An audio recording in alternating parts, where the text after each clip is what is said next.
আমাৰ সকলোৰে আদৰ্শ থানেশ্বৰ বড়ো ছাৰ তেখেতে জীৱনকালত যিখিনি মহৎ কাৰ্য কৰি গ'ল, বিভিন্ন দায়িত্বত থাকি সেইখিনি কেতিয়াও অসমীয়া জাতিয়ে পাহৰিব নোৱাৰে, আমি পাহৰিব নোৱাৰোঁ। বড়ো ছাৰক মই ব্যক্তিগতভাৱে বহুতবাৰ লগ পাইছিলোঁ। ইমান সৎ আৰু নিষ্ঠাৱান সৰল ব্যক্তি আছিল আৰু অত্যন্ত অধ্যয়নশীল আছিল। বিভিন্ন বিষয়ত তেখেতৰ যিখিনি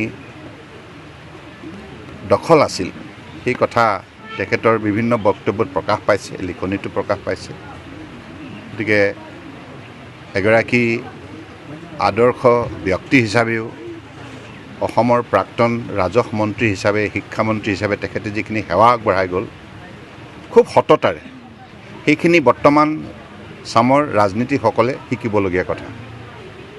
আৰু আমি সকলোৱে এই কথাবিলাক মনত ৰাখিব লাগিব যে আমাৰ জ্যেষ্ঠসকলে যি আদৰ্শ দেখুৱাই গৈছে সেই আদৰ্শক আমি সকলোৱে শ্ৰদ্ধাৰে গ্ৰহণ কৰি আমাৰ দায়িত্ব কৰ্তব্য সমাজৰ বাবে নিষ্ঠাৰে তেনেধৰণে পালন কৰি যাব লাগিব। গতিকে মই আজি এই ক্ষণত বড়ো ছাৰলৈ গভীৰ শ্ৰদ্ধাঞ্জলি জ্ঞাপন কৰিছোঁ, শোকসন্তপ্ত পৰিয়ালবৰ্গলৈ সমবেদনা জ্ঞাপন কৰিছোঁ। তেখেত সদায় আমাৰ মাজত জীয়াই থাকিব। তেখেতৰ কৰ্মৰাজিয়ে মানুহৰ স্মৃতিত সদায় সজীৱ হৈ থাকে।